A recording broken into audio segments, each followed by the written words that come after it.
Hey, yo! Welcome back to the Nugget and Beyond. I'm calling all White Sox fans right now, and honestly every other fan out there right now, basically. But mainly the White Sox fans, as I know they went through a very tough last year right now, as they actually got the most amount of losses in a season by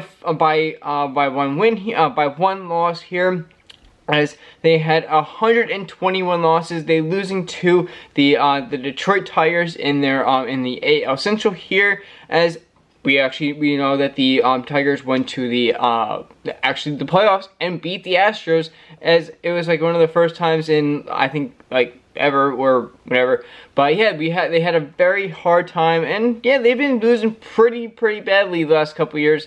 And they just haven't looked good. I think they had like one or two good years where they were maybe having some luck here, but we have kind of some hopeful times coming ahead, just like with the Tigers actually a couple years ago, where they kind of started getting their guys. They were getting good picks. They were of course they're probably going to get the #1 overall pick this year, and that's kind of what the Tigers did, where they built up in years and years going, and of course they traded away for some guys. And yeah, this is definitely what's going to probably happen with the White Sox here, as they have right now they have multiple guys in the top 100. They have 1, 2, 3, 4, 5, 6, I think 7 guys here in the top 100, and the prospects here, with the last one here being number 59th prospect. But yeah, let's start right here at the top at the number 16th prospect in the country, out of the hundreds of prospects, of course, through a single A all the way up to triple A, of course. But I was starting off here with Noah Schultz, the pitcher. He got drafted #1. He got drafted 26 overall in the 2022 draft out of Illinois, so he's a homegrown man for this team. But yeah, he's a starting pitcher here, pretty tough. He's pretty tall, 6'9", 220. He's a lefty, which that's a pretty big man right there, and could definitely use a lot of his height to his advantage, which we have seen in the past now. As a pitcher, you're tall, you can get that extra length, and that 60 feet 6 inches becomes probably about just 60 feet, or maybe even less, fit in the 50 feet range there, to give the batters that much less time to adapt to what kind of pitch is coming. But yeah, this man is definitely very good here, as he is in his 2024 stats is overall 1 win, 6 losses, 4 losses in 2024, with a 2.24 ERA, 23 home runs given up, with 88.1 innings pitched and 115 strikeouts on the year. So, hey, he got drafted out of high school, out of Oswego East High School in Illinois. I'm sure that Illinois people out there know where that is. But yeah, he was definitely right out of high school, which a lot of people for baseball definitely had that happen to them. But yeah, he got drafted, and he's been through all the way through he's in right now single A plus, which I'm kind of surprised that he's 16th overall prospect in single A plus, which I would kind of assume that he wouldn't be that low right now in the league right now with the stats and being 16th overall, but he is. And don't come at me about that. But yeah, all levels he's right now 2-6 with a 1.87 ERA, with 39 games played and 39 games started, with 134.2 innings pitched, with 88 hits, 37 runs, 28 earned runs, and 6 home runs against him. It's actually pretty good for the amount of innings pitched against him. It's very low on the home runs, and just 37 walks, which I'm kind of seeing why he's actually the 16th overall prospect in the country right now. But then we go now to Kyle Teel. He was drafted 14th overall, and the number one, of course, the first round here. He was on the Red Sox, and he is from Ridgewood, New Jersey, which I actually do know where that is. That's not too far from here. But if you think about New York, think about the city. Think about the Hudson River. He's of course in New Jersey, right across the Hudson River there. He is Ridgewood, which is, I would say it's going there. It's probably about a half-hour drive from there. And I think he went to Mahwah, which is right around that area. It's about 10 minutes away, I think. He is a catcher. He has played in 88 games here. But yeah, so let's see. He's 6 foot. He's not crazy, not tall or anything.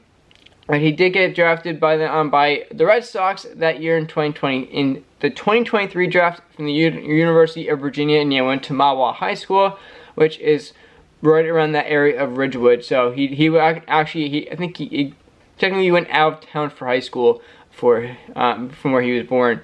But yeah, in the last 84 games this year in he's went all the way up to AAA Worcester and then went back down, which I'm kind of I guess he didn't do too well with the AAA right now, or he played in 28 games and went back down. Probably just to kind of test out the waters, which a lot of teams, of course, do. You bring up your players, and especially if they're not hurt, especially if you don't need to, you just bring them up, get them a little taste of it. That's of course what they did with Holiday a couple years last year, where they brought him up, gave him it. He also didn't do too well. He went I don't think he got a single hit for a while, and they brought him back down. But yeah, right now he's in Double A. At 84 games with 325 at bats with 65 runs, 97 hits, and 11 home runs, and 60 RBIs, and 9 stolen bases. So he can kind of do all of it. Definitely a catcher there for him. But yeah, catchers are not really known for hitting bombs and also stolen bases. So 9 stolen bases, it's kind of impressive on what he's gotten there for his stats with this. Then we go to Hagen Smith, as he is the number 30th overall, which I don't think I said. Kyle Teel is the 25th overall prospect here. With Hagen Smith out of Arkansas, he was the first round 5th overall pick from this previous draft. Actually, he went to and I think he went to Texas, University of Arkansas, was drafted by, of course, White Sox out of Texas, and this man is, I guess, a pretty average baseball player here. 6'3", 225, starting pitcher, lefty, and hey, he definitely is doing well. He has not really played anything. He is actually in single A plus. He's only played in 3 games here. Started 3 games, and he has no wins, 1 loss with a 3.52 ERA, which 7.2 innings pitched, 7 hits, 3 runs. He didn't do too well in his starts here, which of course kind of gave him the loss. But hey, it's got to build up here. Which, and I was looking at these stats before. The way they are doing the stats, I'm kind of surprised on how they are ranked, where they're ranked, and kind of off. I would think that their numbers would be very, very good compared to the hundreds of other players in the minor leagues, as they're 50. What, he's a 30th overall here. Yeah, 30th overall. But hey, his college is 3-3. He's a 3.0 ERA with 54 games in college, with 42 starts, 233 innings, with 163 hits against, and 360 strikeouts. So I remember, I definitely, of course, if you watch a lot of baseball, which I did a lot of the prospects that are getting drafted, so definitely saw him just a few times here. He definitely has the stuff to do well here. But hey, you gotta get adjusted to it. He only played a couple games in the minors here for them, as that happened. So next we go to Colson Montgomery, 37th overall prospect, out of the 22nd overall pick in the first round. Of course, he's a shortstop, which I think he out of Indiana High School in 2021, and I think he actually is. He's played more. He's just a shortstop here, 6'3". again, a lot of players in the majors are around 6 foot to about 6'5", 6'6", which is pretty average. But yeah, he's out of Indiana, which is not, again, that's another one. I don't know where it is, as I'm not from that area. But yeah, he right now he's made it to AAA for one season, as that is right now.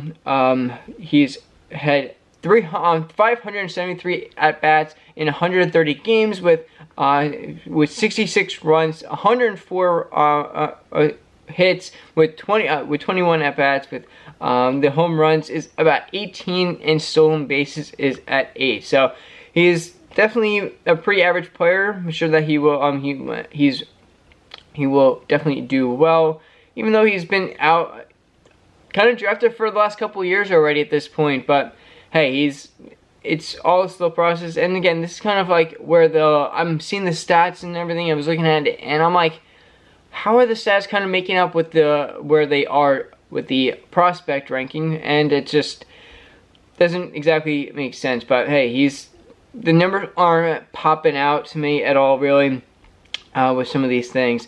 Maybe the home runs are definitely kind of happening, although that is 485 plate appearances with 18 home runs. That's like one every. I'm not even attempt to even try and do the ratio on that. It's not exactly where you would think it would be with that. But hey, yeah. And something that I'm gonna say is not related is Braden Montgomery. They are from two different places. We have Colson is from Indiana, and we have Braden Montgomery is from Des Moines, Iowa. He's an outfielder.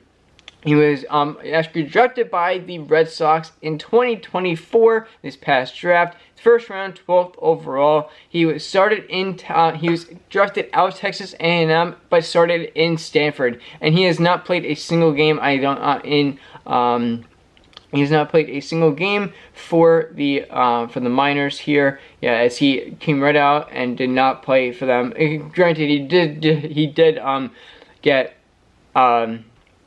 So yeah, but yeah, he is right now in college stats are 187 games, 879 plate appearances, 185 runs, 62 home runs, and 17 stolen bases. I definitely watched him, and he is a complete guy. He's right fielder, relief pitcher, and center fielder. So this man, if you ever see him come up or see him in minor leagues pitching, he is not someone that you go, oh my god, look at him, it's a position player coming in to pitch. No, he's already pitched and he can do this. It's not like that where you kind of go, oh my god, he may have pitched 1 or 2 games. He's definitely pitched here throughout, but not too much. But he definitely has that arsenal, he definitely has that added to his arsenal, which definitely is going to make him that much more of a better prospect, and along the way could be a better player and give him that versatility to move along. And maybe if he does well with just the pitching, that can bring him there. But hey, he has that for him there. And then we have going to Braden Montgomery is the 54th prospect for them, and yeah, and I think Colson is the 37th prospect. And to round out here in the for the White Sox top prospects, he is the number 59 prospect, Edgar Quero. He is from Cuba. He got signed to the Angels for $200,000 in February 2021, and he was traded in 2023 for actually some guys that we definitely heard about and have definitely made their names in the league so far. He was traded for an exchange of right-hander Lucas Giolito and Ronaldo Lopez, and he right now in AAA is batting. He had 26 games, 110 plate appearances, 13 runs, 28 hits, and 4 home runs. So hey, we definitely have someone that is he hasn't done too much with his time here, but he definitely has spent more time in AA than anything else. And he got traded, and a lot of times that happens. You get traded and you actually get brought up because you are kind of had the experience, have the better stats than someone else there does.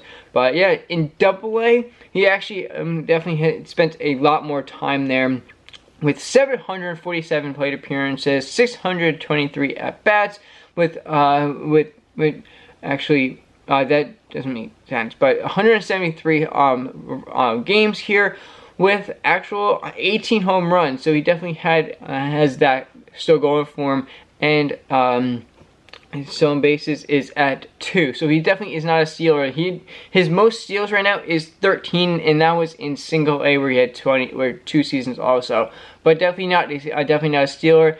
And I can kind of he's not exactly been popping off. That I think there's of course some guys in this list have had less time in the minors and have better stats. So it's kind of why I can see him not being there. But hey, of course, if you've seen anything about baseball in general or how this works, half of these guys could even be being brought up by a whole nother team and being used. That's what happens. They use their prospects to get the guys, and especially with the couple guys here, like Schultz at 16, Teal at 25, and even going to Hagen Smith at 30th prospect in the country. They could be used as high leverage players to get guys going for them. But for the White Sox, this is what they need. They need to just keep on going with it, and they might even use these guys to get players that are already playing and have the understanding of what the majors is like, which that is definitely what these guys want to do. They want to play in the majors, but they might be used as more bait for guys that have the experience right now. Could definitely happen. So honestly, don't be surprised if you hear these names come up in the future for trade talks, or just seeing them come up and help make this White Sox team not so bad. I do feel bad for the White Sox fans out there. Definitely a rough last couple of years with managers, all these players being sent back down. Just a whole bunch of messy situations going on there in the south side of Chicago. I think that's where it is. But yeah, you definitely have some guys out there that are making some noise and are trying to make their names known. And if you have watched even college baseball the last 5 years or so, you have definitely seen these guys go to work and can make their names known and see where they can go from here. So it'd be awesome to see how they kind of grow up and see where they make it in there with this. And of course, we always want the best for these guys, to see how to make their team better and what they can do to make their careers better in general. So yeah, subscribe for more on more crazy stuff. I know we're in the heat of the free agency battle right now, and that's why this is out here right now. These guys could be talked about a lot in the coming years. So I'll see you next one. Peace.